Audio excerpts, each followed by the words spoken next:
Apocalipse capítulo 17 é um dos capítulos mais importantes do livro do Apocalipse. Eu vou explicar para você por quê.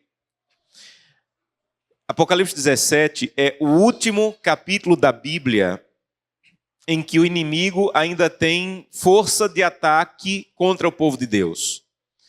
Se você continuar lendo o Apocalipse, depois do capítulo 17, você vai notar que depois do capítulo 17, o inimigo é apresentado apenas tendo derrotas e no final o povo de Deus tendo a vitória completa e definitiva. Então o capítulo 17, meus irmãos, é um marco na Bíblia, porque é o capítulo final da guerra ou o capítulo final em que o inimigo ainda ataca, fere e persegue o povo de Deus. Depois, como eu disse, só derrotas. Por exemplo, capítulo 18, você já começa lendo o anúncio da queda da Babilônia. No capítulo 18 ainda, o lamento dos admiradores da Babilônia, a ruína completa e definitiva da Babilônia. Capítulo 19 de Apocalipse, júbilo no céu. Cristo vence a besta e o falso profeta. Capítulo 20, Satanás é preso por 1000 anos. Ainda no capítulo 20, Satanás é solto e finalmente derrotado. E no capítulo 21 e 22, o novo céu e a nova terra. Então, o capítulo 17, tudo aquilo que você leu ao longo da Bíblia, falando da guerra entre o bem e o mal, de Satanás atacando e perseguindo o povo de Deus, de Satanás com fúria para perseguir e matar o povo de Deus, acaba no capítulo 17. E nós temos que louvar a Deus por isso, porque o capítulo 17 é a prova bíblica ou a confiança que Deus nos dá de que o mal vai chegar ao fim. Todo mal que nos ataca, todo mal que nos fere vai chegar ao fim. Mas, ainda no capítulo 17, o inimigo tem força e poder para atacar duramente o povo de Deus. E é um capítulo duro e pesado, um dos capítulos talvez mais complexos e profundos de todo o livro do Apocalipse, porque o inimigo, com toda a sua fúria, se une com os poderes do mal para perseguir o povo de Deus, para derramar o sangue do povo de Deus, para pisar a lei de Deus, para ferir os santos do Senhor. Tem um dos versículos nesse capítulo que você vai ler, que Satanás vai com tanta fúria que a Bíblia diz que ele vai se embriagar com o sangue dos santos. É uma maneira de a Bíblia dizer quão feroz será o ataque do fim. Com quanta fúria ele vai vir contra o povo de Deus. Mas aí tem uma coisa linda, bem no meio desse capítulo, que é o verso 14. E o verso 14 diz assim: pelejarão eles contra... O que é que diz na tua Bíblia? Pelejarão eles contra o Cordeiro. Aí você tem que parar e fazer uma pergunta ao texto bíblico. E assim você deveria ler a Bíblia. Você deveria ler a Bíblia fazendo perguntas ao texto bíblico. Você não pode simplesmente ler o texto bíblico e dizer assim: pronto, já cumpri minha obrigação de ler a Bíblia hoje. A maneira mais profunda de ler a Bíblia é fazer perguntas ao texto bíblico, porque essas perguntas vão te ajudar a meditar e a entender o que o texto bíblico quer falar ao seu coração. Então, se você leu 13 versículos do capítulo 17, falando de Satanás lutando contra o povo de Deus, atacando o povo de Deus, perseguindo o povo de Deus, derramando o sangue do povo de Deus, aí no verso 14 você diz: pelejarão eles contra o Cordeiro? No mínimo você tem que fazer uma pergunta aí. Você tem que dizer: peraí, se eu li todos os versículos do capítulo 17 até agora, e só fala de Satanás atacando o povo de Deus, em nenhum momento fala de ele perseguindo, atacando o Cordeiro. Por que aqui no verso 14 do capítulo 17 diz que ele vai pelejar contra o Cordeiro, se o capítulo inteiro fala dele perseguindo o povo de Deus? E aqui já tem uma verdade profunda para a nossa vida, meus irmãos. Apocalipse está dizendo que toda vez que Satanás se levanta para perseguir você, na verdade, primeiro ele tem que passar pelo Cordeiro. Nenhum ataque de Satanás contra o teu casamento, nenhum ataque de Satanás contra a tua família, contra os teus filhos, contra a tua saúde, contra as tuas finanças, elas podem atingir você sem primeiro passar pelo Cordeiro. Então, quando a Bíblia diz: pelejarão eles contra o Cordeiro, apesar de o capítulo estar falando de ele pelejando contra os santos de Deus, contra o povo de Deus, é porque Apocalipse quer que você entenda que você nunca vai derramar uma lágrima, que você nunca vai ser ferido, sem que primeiro o Cordeiro sinta essa lágrima e saiba que você derramou lágrimas. Porque todas as vezes que ele se levanta para perseguir o povo de Deus, na verdade ele está tentando ferir o Cordeiro. O plano original de Satanás nunca foi atacar o povo de Deus. O plano original de Satanás era atacar Jesus Cristo, tirar o trono de Jesus e se colocar no lugar de Jesus no céu. Esse era o plano original. E ele até tentou isso. A Bíblia diz que ele teve a ousadia, Apocalipse 12 diz que ele teve a ousadia de pelejar contra Jesus e os seus anjos. Imagina a ousadia, um ser criado, pelejando e guerreando contra o Criador. Mas Apocalipse diz que ele foi expulso do céu. Quando ele foi expulso do céu, ele entendeu que ele não tinha a menor possibilidade de tocar em Jesus, de ferir Jesus ou de magoar Jesus.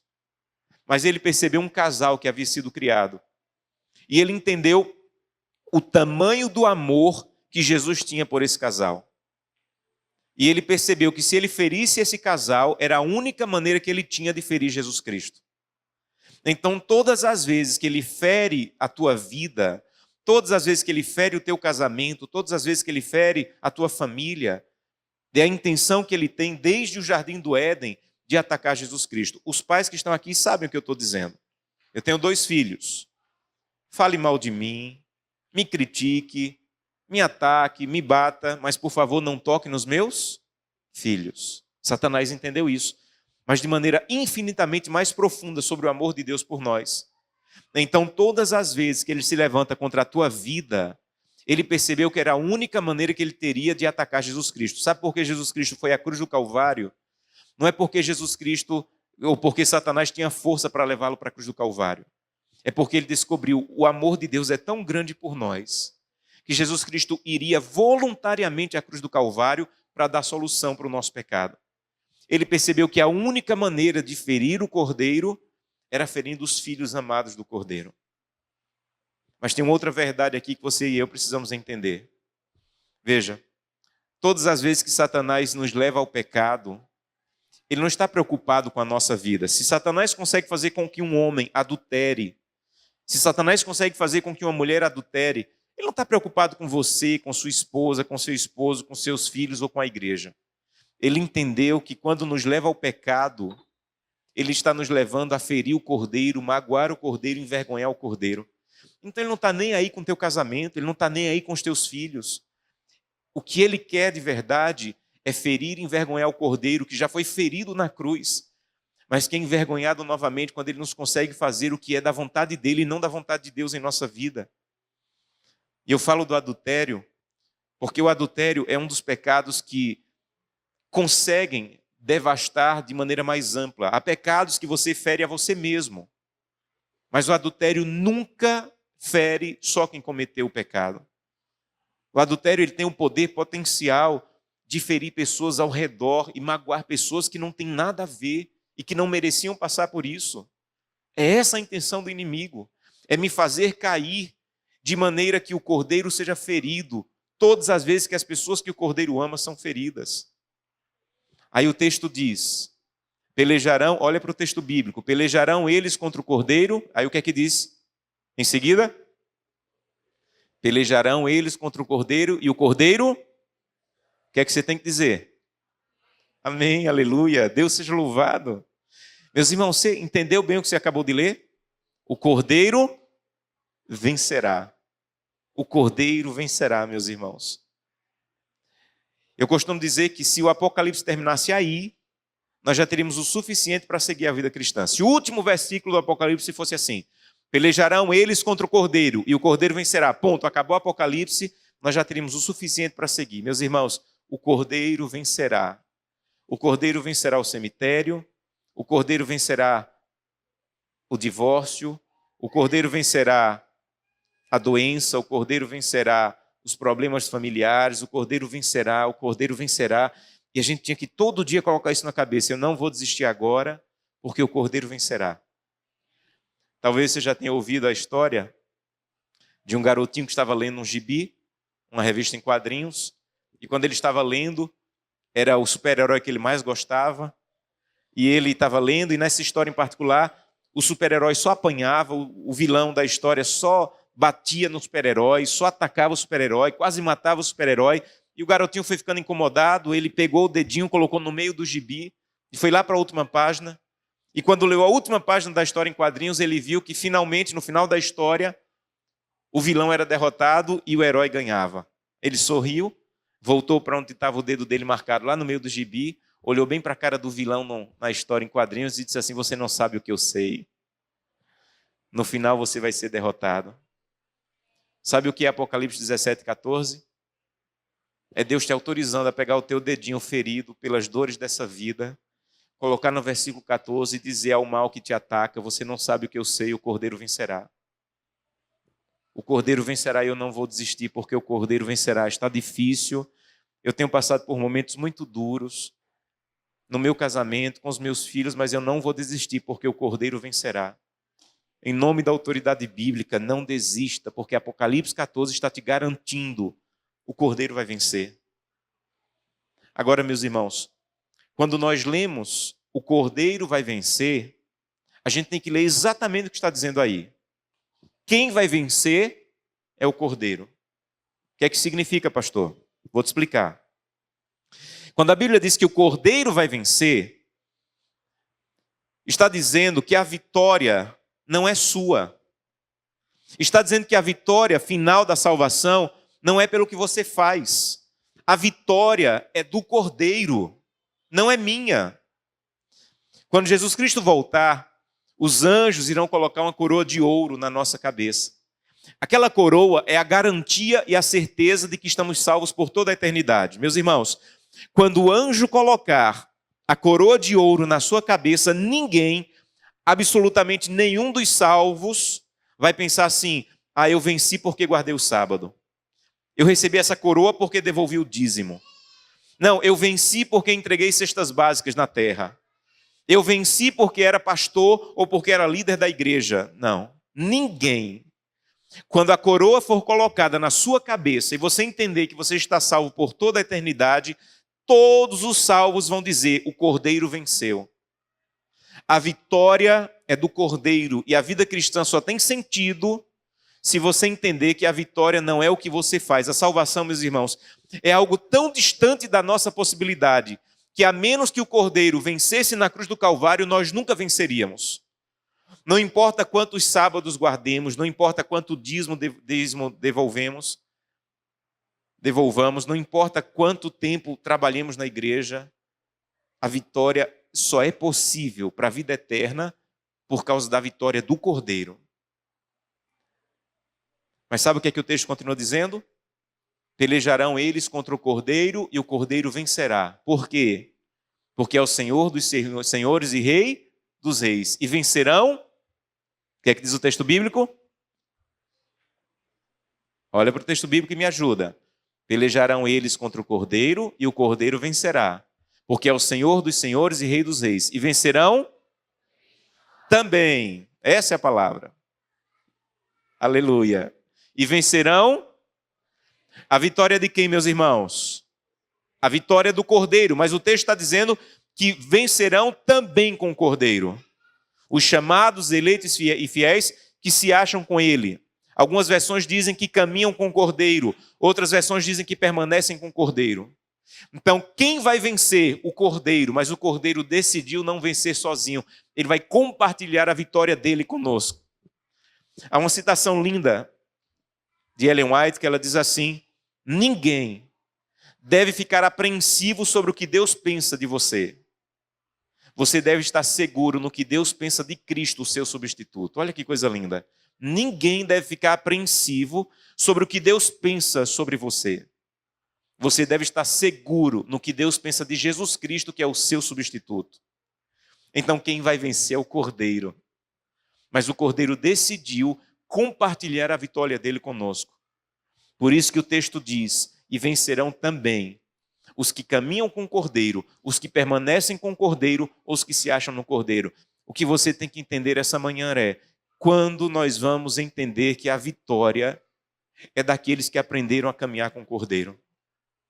Quando é que nós vamos entender que a vitória na vida cristã não depende do que eu faço, a vitória cristã depende do que Cristo fez na cruz do Calvário, e que se eu não aprender a caminhar com o Cordeiro, eu não terei vitórias? Que a vitória da vida cristã não é quanto eu me esforço, a vitória da vida cristã não é quanto eu faço, A vitória da vida cristã é com quem eu caminho e quem eu conheço. Há alguns anos atrás, eu gostava, e ainda gosto muito de escutar os sermões de um pastor já falecido, chamado Billy Graham, que durante um período foi conhecido como o pastor mais influente do planeta. Em um momento, Billy Graham foi convidado para dar uma entrevista num programa de televisão americana, que ele era uma entrevista delicada, porque o entrevistador tinha o dom de fazer perguntas desafiadoras que deixavam o entrevistado exposto e contra a parede. E Billy Graham foi convidado, ele aceitou o convite. E uma das perguntas que o entrevistador fez foi assim: Billy Graham, você tem algum pecado que você cai nesse pecado e que quando você cai você fica envergonhado? Veja, era uma pergunta delicada. Billy Graham era naquele momento o pastor mais conhecido do planeta. E se ele dissesse não tenho pecado, todo mundo ia dizer o quê? É mentira, quem não tem pecado? Por outro lado, se ele dissesse tenho, ele já sabia qual seria a próxima pergunta. Qual seria? Que pecado é esse? E rapidamente Billy Graham disse assim: eu tenho um pecado. Eu tenho um pecado que eu caio nele, que quando eu caio eu me envergonho muito, que é o pecado de começar o dia sem ter tido um encontro íntimo e maravilhoso com Jesus Cristo. Meus irmãos, este é o pecado. O pecado. A vitória é de quem se acha com o Cordeiro, caminha com o Cordeiro e permanece com o Cordeiro. Se uma pessoa no final do dia comete pecado, ela não pode dizer assim: eu estava bem, no final do dia eu caí em pecado. Ela tem que dizer assim: eu caí em pecado no começo do dia, porque não fui à presença de Jesus, porque não caminhei com o Cordeiro hoje. E qualquer queda ao longo do dia é a consequência da queda do começo do dia. Você não cai no final do dia se você permanecer de joelhos na presença de Jesus no começo do dia, aprender a caminhar com Ele. Então a vitória não é o que você se esforça e consegue, a vitória é aprender a caminhar com o Cordeiro todos os dias. E a pergunta que você tem que responder para você mesmo hoje é: quando é que eu vou aprender isso? Quando é que eu vou aprender a não deixar minha família sair de casa sem o culto familiar? Quando é que eu vou aprender a nunca mais começar o dia sem ir à presença de Deus e passar tempo com a Bíblia e com a oração? Quando é que eu vou aprender que se eu quero ter uma vida cristã vitoriosa, eu não posso dar 5 horas por dia para as redes sociais e 10 minutos para a oração? Alguma coisa está errada, está desproporcional.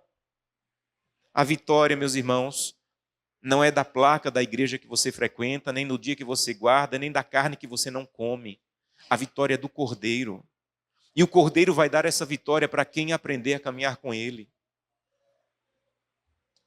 Eu louvo a Deus porque, apesar das lutas, das viagens, dos desafios, eu tenho colocado toda a minha força para aprender a caminhar com o Cordeiro, para passar tempo com Ele. Esses dias Deus me deu uma lição e me chamou a atenção.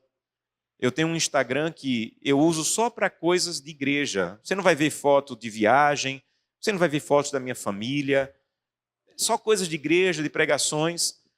Mas o Instagram me mandou uma notificação dizendo que eu estava passando 40 minutos por dia no Instagram. E eu não estava passando 40 minutos por dia orando. E Deus me disse assim: tem alguma coisa errada aqui. Como é que você tem mais tempo para o Instagram do que para a oração? E Deus me disse: se você não colocar isso em ordem, se você não aprender a andar mais comigo do que você está andando com o Instagram, você vai se atrapalhar na vida cristã. Porque a vitória não é o fato de você ser pastor. A vitória é você aprender a caminhar com o Cordeiro. E eu louvo a Deus porque a duras penas, com quedas e lágrimas, eu tenho aprendido. Eu preciso caminhar com o Cordeiro. Eu preciso ensinar isso para os meus filhos. Eu estava um dia viajando e a minha filha tinha acabado de nascer, e eu estava agradecendo a Deus pela vida da minha filha, pela bênção que é ser pai, e eu declarando bênçãos para a vida da minha filha. Senhor, eu quero que ela seja uma missionária, eu quero que ela te sirva, eu quero que ela te conheça mais do que eu te conheço. Sabe quando o Espírito Santo se aproxima? Eu senti o Espírito Santo se aproximando e dizendo assim: isso é bonito, mas nada do que você está pedindo vai acontecer para a tua filha. E eu tomei um susto. E aquela mesma voz me disse: a tua casa não tem culto familiar. E uma casa que não tem culto familiar, em que Deus não é apresentado aos filhos, tudo que você pede para o seu filho é bonito, mas são só palavras. Você quer que tua filha me conheça? Me apresenta a ela todos os dias. E eu voltei para casa com aquilo forte no coração e disse para minha esposa, nunca mais nessa casa vamos deixar de fazer o culto familiar. E o meu sonho era um dia quando os meus filhos saíssem de casa, mesmo sem pai estar perto para mandar ler a lição, estudar a Bíblia, orar, que eles já estivessem tão acostumados a buscar a Deus. E esse ano passado e esse ano os meus filhos saíram de casa para o internato. Se você tocar em mim eu ainda choro, estou todo sentido ainda. Mas eu ligo para os meus filhos e digo assim, filha, e aí, como é que tá? Filho, como é que tá? Eu tenho a alegria de ouvir eles dizer, pai, nós passamos 15 anos em casa fazendo culto todo dia, a gente não vai deixar de buscar a Deus agora. E eu disse para eles, olha, eu não tenho herança para deixar para vocês, mas se eu deixar a herança de ensiná-los a aprender a caminhar com o Cordeiro, eu estou deixando tudo que vocês mais precisam. Quando é que nós vamos aprender que caminhar com o Cordeiro todos os dias, que ter um encontro íntimo com Jesus todos os dias, que não deixar nossa família sair de casa sem o culto familiar, é o que vai nos dar a vitória. Sabem, no dia que a gente não busca a Deus, e mesmo assim almeja a salvação, nós estamos dizendo assim, hoje eu vou vencer. Hoje eu vou vencer porque eu vou fazer tudo certinho. Hoje eu vou vencer porque guardo o sábado, porque sou pastor, porque tenho cargos na igreja. E Apocalipse 17 está dizendo, quem vence é o Cordeiro. E sabe quem vai vencer também? Os que aprenderam a caminhar com o Cordeiro. Eu estou hospedado em um hotel, perto da igreja central de Vitória. E hoje, de madrugada, eu fui à presença de Deus mais uma vez. E eu estudei a Bíblia, e eu senti Deus entrando naquele quarto e falando comigo através da Bíblia. Eu estou estudando bem devagar o livro de Filipenses, versículo por versículo, lendo ali bem devagar.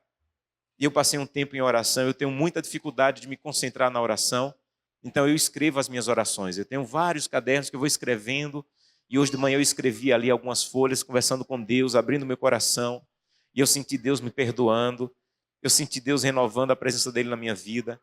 Eu estou estudando um livro chamado Mensagens Escolhidas, volume 2, extraordinário, falou profundamente ao meu coração.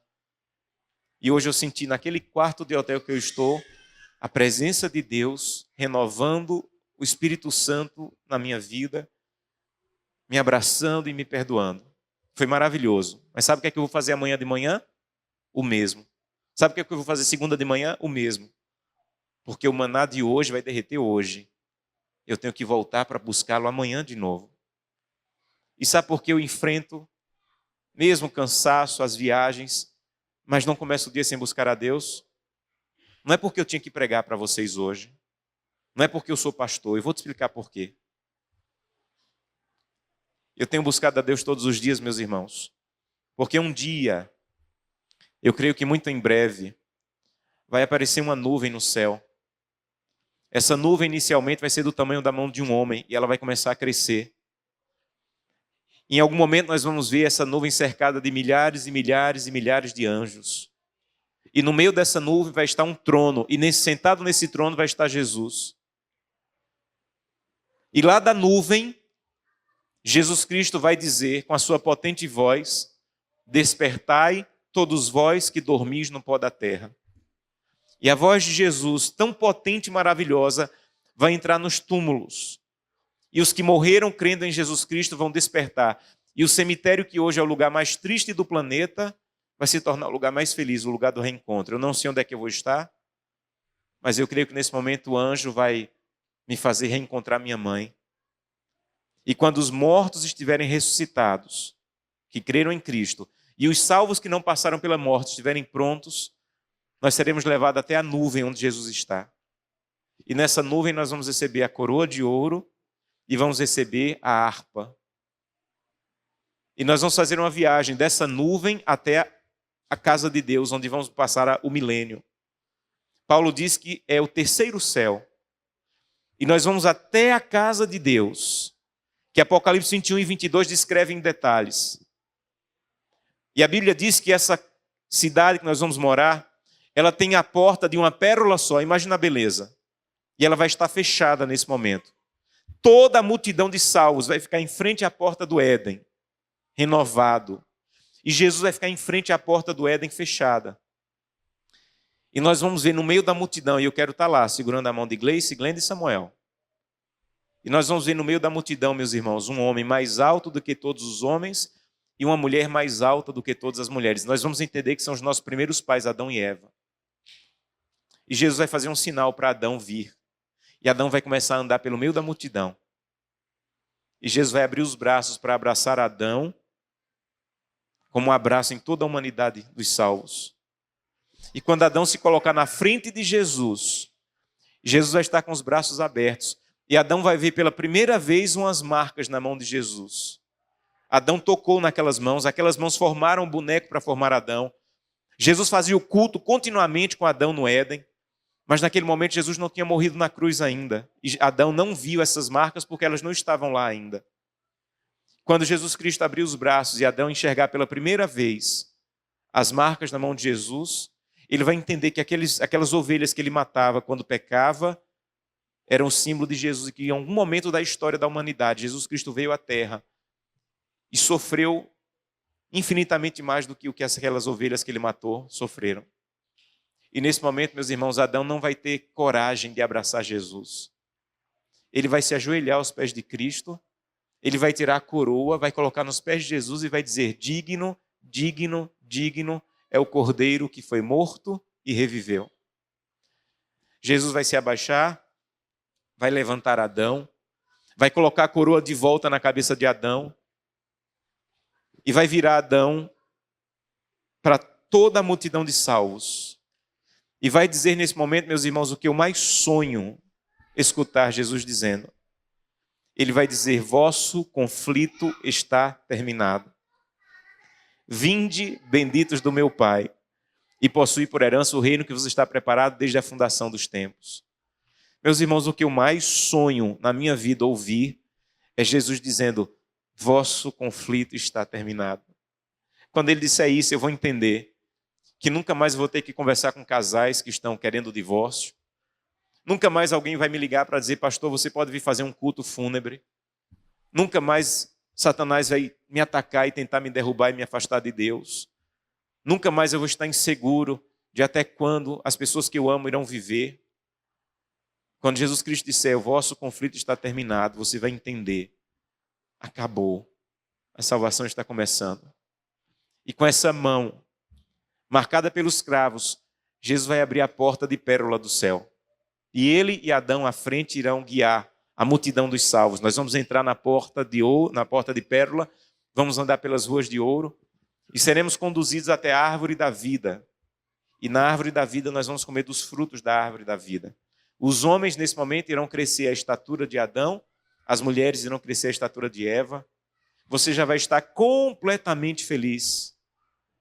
Mas em algum momento Jesus Cristo, aquele mesmo que você viu na nuvem, aquele mesmo que você viu na porta do céu, ele vai começar a andar entre as pessoas. E em algum momento você vai pensar: será que ele está vindo falar comigo? E em algum momento ele vai ficar tão perto de você que você vai pensar: ele está vindo falar comigo. E Jesus Cristo vai se colocar na minha frente, na sua frente. E ele vai tocar o seu rosto.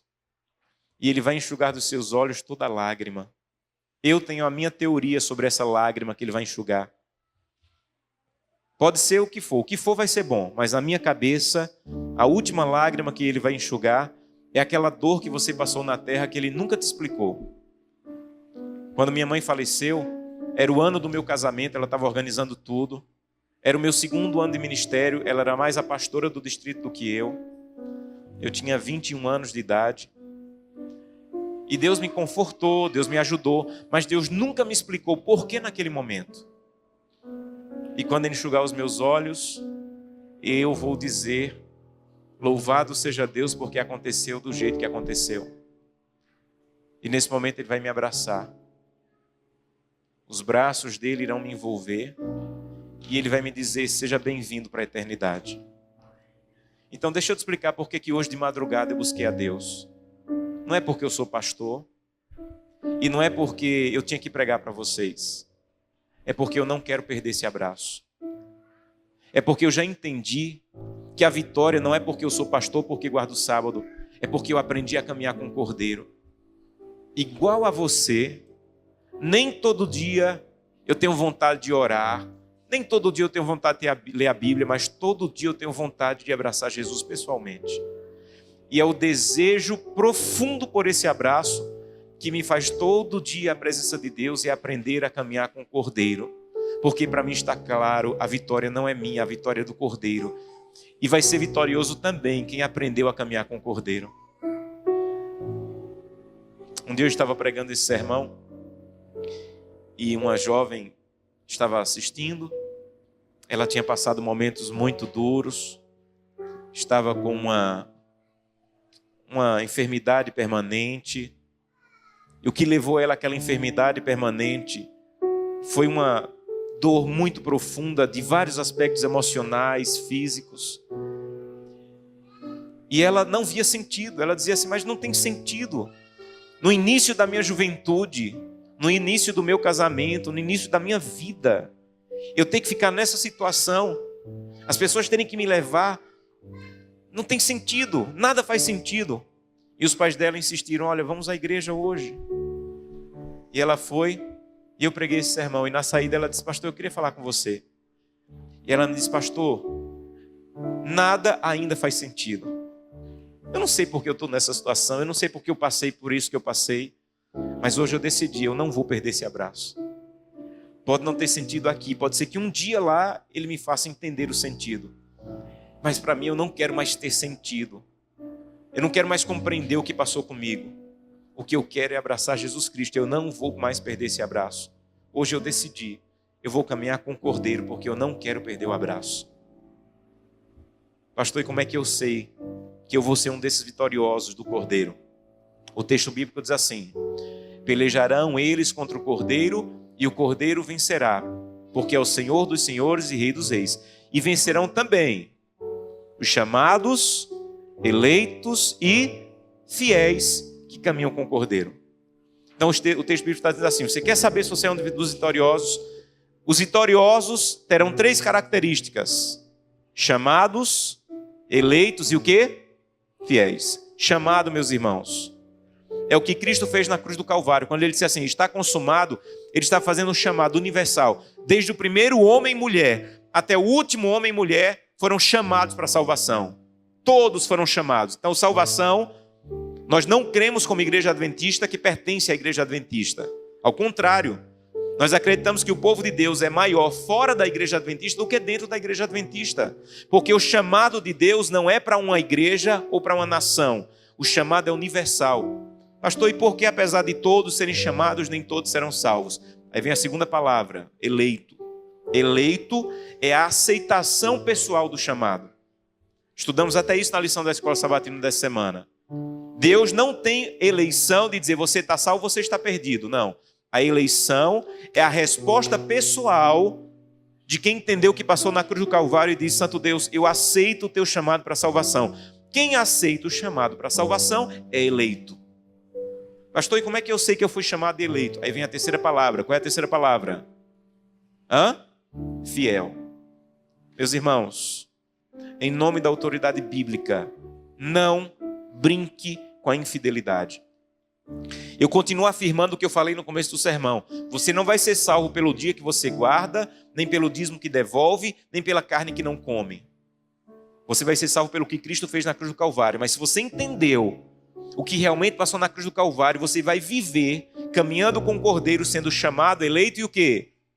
Fiel. Então, se eu digo eu sou chamado e eleito, mas sou infiel a Gleice, tem alguma coisa errada com o meu chamado e minha eleição. Porque o chamado e o eleito, como é que ele vive? De que maneira?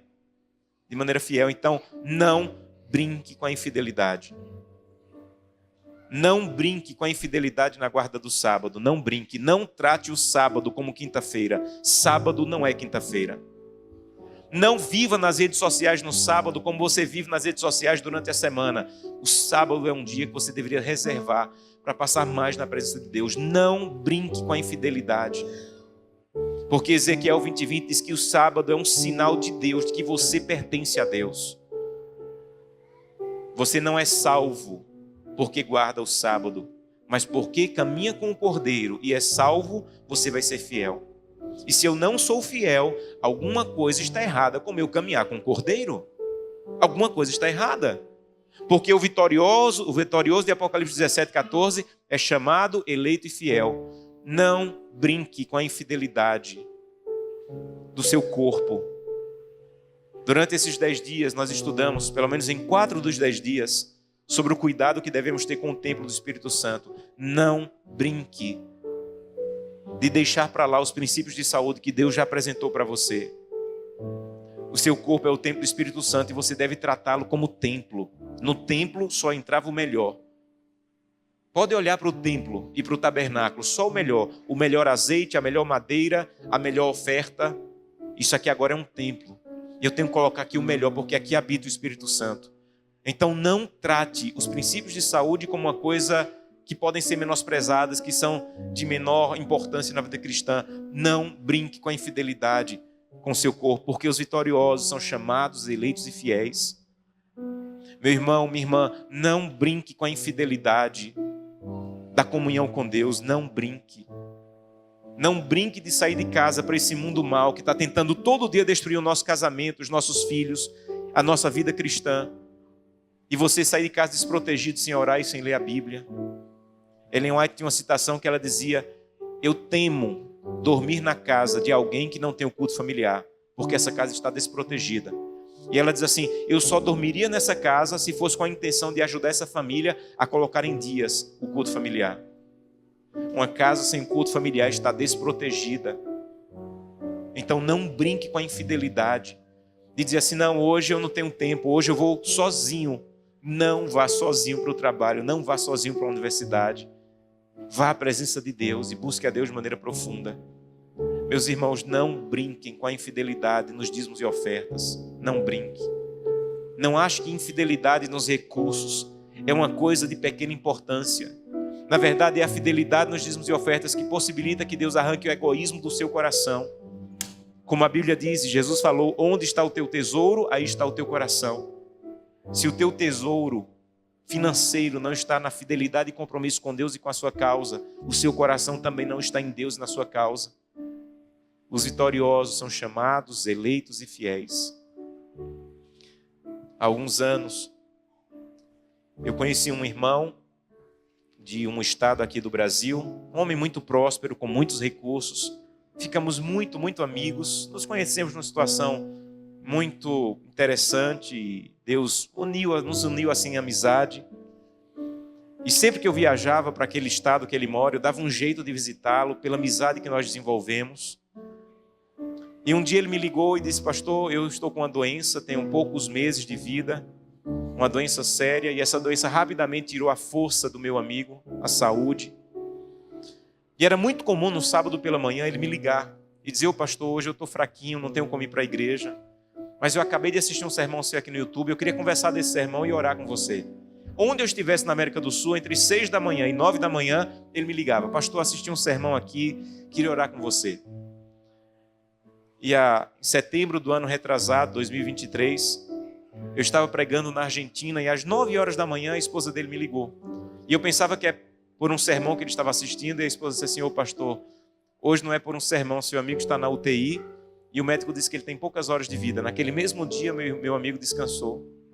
Eu estava longe, não pude estar com a família, mas durante a semana eu liguei para a esposa para orar com ela, para chorar um pouquinho pela amizade que nós tínhamos. E ela disse assim: pastor, você quer saber como foram os últimos dias da vida do seu amigo? Eu disse: claro. Ela disse: pastor, o seu amigo estava em paz com Deus. Estava em paz com Deus. Porque quem aprende a caminhar com o cordeiro, meus irmãos, não teme nem o cemitério. Ela disse: pastor, ele estava tão em paz com Deus que a gente começou a falar abertamente do que fazer com as empresas e as fazendas que ele tinha depois da morte dele. Ele foi orientando o que fazer com as empresas, o que fazer com as fazendas. E chegou um momento que eu disse assim: querido, o que é que você quer que eu escreva na lápide, no cemitério? Na sua lápide. O que é que você quer que eu escreva lá? Você quer que eu escreva o seu nome, que você era fazendeiro? Você quer que eu escreva o seu nome, que você era empresário? Ele disse: não. Na lápide, no cemitério, eu quero que escreva o meu nome, e abaixo eu quero que escreva assim: diácono da Igreja Adventista do Sétimo Dia. Ela falou: mas diácono, ninguém sabe o que é diácono. Aí ele falou: por isso, porque vão lhe perguntar: que negócio é esse dia diácono aqui? Aí é a sua oportunidade de dizer quem eu sou e o Deus que eu sirvo. Ele disse, eu não quero ser conhecido pelas empresas, nem pelas fazendas. Eu quero ser conhecido pelo Deus que eu servi. E tem mais, ele falou, ele tinha um terno, que ele só usava esse terno para ir para a igreja ser diácono. Era um terno dedicado a Deus. Ele não usava esse terno para ir para casamento. Ele não usava esse terno para ir para a empresa. Ele falou, eu quero ir para o cemitério vestido com o meu terno de diácono. Porque quando Jesus voltar, ele vai me ressuscitar. E quando ele me ressuscitar, eu vou dizer, Jesus, se tiver diácono no céu, já estou vestido, já estou pronto. E meu amigo foi para o cemitério vestido com seu terno de diácono e me deixou uma grande lição. Chamado, eleito e fiel é quem aprendeu a caminhar com o Cordeiro, que não teme a morte e tem segurança de quando Jesus Cristo apareceu, ouvir Jesus dizendo, bem está, servo bom e fiel. Você foi fiel num pouco, né, na terra, mas você vai receber o muito que meu Pai tem preparado para você na eternidade.